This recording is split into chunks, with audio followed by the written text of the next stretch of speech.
নমস্কার বন্ধুরা, আবারও একটা নতুন পর্বে আপনাদের সবাইকে স্বাগত। আশা করছি আপনারা যে যেখান থেকেই এই ভিডিওটা দেখছেন সবাই ভালো আছেন। আজ আমি শেয়ার করব এঁচোড়ের কোপ্তা কারি রেসিপিটি। দারুণ স্বাদের এই কোপ্তা কারি ভাতের সাথে তো বটেই, রুটি, পরোটা, ফ্রাইড রাইসের সাথেও কিন্তু খুবই ভালো লাগে এটা খেতে। অবশ্যই আপনারা বাড়িতে বানিয়ে দেখবেন। আমি খুব সহজভাবেই বানিয়েছি। প্রথমেই এঁচোড়টা আমি কেটে নেব। এই গোটা এঁচোড়টা আমি কিন্তু ছুরি দিয়ে কাটিনি, কাটতে হবে আমাকে বটি দিয়ে। এঁচোড়টা আমি কেটে নিয়ে আসছি। এখন এঁচোড়টা আমি কেটে নিয়েছি, আর এঁচোড় কাটার সাথে সাথেই কিন্তু জলে দিতে হবে, তা না হলে কালো হয়ে যাবে। এঁচোড়টা আমি সেদ্ধ করে নেব। প্রেসার কুকারে দিয়ে দিলাম পরিমাণ মতো জল, অল্প লবণ আর অল্প হলুদ, সাথে আমি 1 চামচ সর্ষের তেলও দিয়েছি। এই তেলটা দিলে কিন্তু এঁচোড়টা সেদ্ধ হওয়ার পর প্রেসার কুকারে যে কালো হয়ে যায় সেটা কিন্তু আর হবে না। তো অবশ্যই 1 চামচ সর্ষের তেল দিয়ে এঁচোড়টা সেদ্ধ করে নেবেন। 2টো সিটি দিয়ে আমি এঁচোড়টা খুব ভালো মতো সেদ্ধ করে নিয়েছি। এঁচোড়টা নরম হয়ে গেলেও অসুবিধা নেই, কারণ আমি এঁচোড়টা চটকে মাখবো।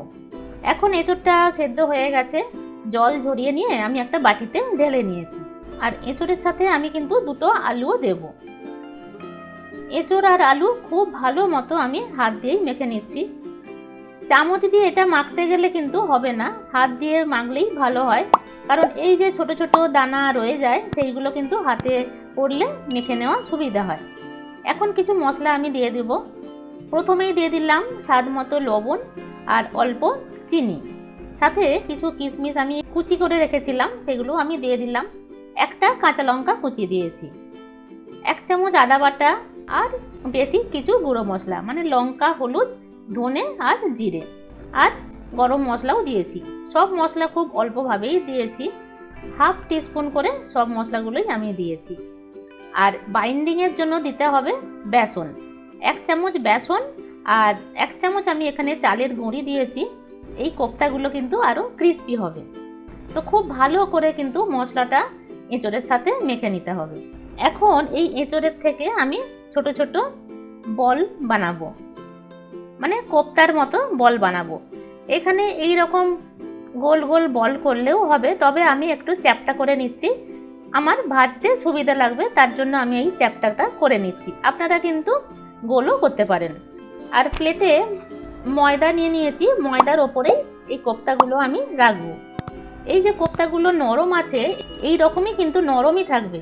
এটা শক্ত করার জন্য আর কিন্তু বেসন বা চালের গুঁড়ি দিতে যাবেন না, তাতে কিন্তু কোপ্তাগুলো খুব শক্ত হার্ড হয়ে যাবে, গ্রেভির মশলা কিন্তু এর ভেতরে আর ঢুকবে না। তো এইভাবে নরমই কিন্তু আমি করে নিচ্ছি। আর শুকনো ময়দাটা কোপ্তাগুলোর চারদিকে মাখিয়ে নিয়ে এইভাবে এক্সট্রা ময়দাটা আমি ঝরিয়ে নিলাম। এইভাবে কিন্তু ফ্রিজেও রেখে দেওয়া যায়, 2-3 দিন পরেও কিন্তু কোপ্তা কারি বানিয়ে নেওয়া যায়। মিক্সিতে দিয়ে দিলাম 1 মুঠো কাজু বাদাম, আর কিছুটা নারকেল, আর 2টো কাঁচা লঙ্কা দিয়েছি, সাথে দিয়েছি আদা আর একটা টমেটো, 1 চামচ পোস্ত দিয়ে আর অল্প জল দিয়ে এটা আমি পেস্ট করে নিলাম। এখন পেস্ট হয়ে গেছে, এর সাথে আমি 2 চামচ টক দই দিয়ে আমি আবারও এটা মিশিয়ে নেব। তো মশলাটা আমার রেডি হয়ে গেছে।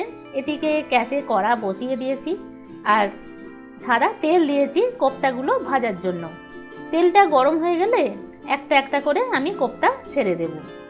কিছুক্ষণ অপেক্ষা করার পর উল্টে দিতে হবে, নিচের দিকটা ভাজার পর তবে কিন্তু উল্টে দেব। এই রকম লাল লাল ভাজা হয়ে গেলে আমি তুলে নিয়েছি।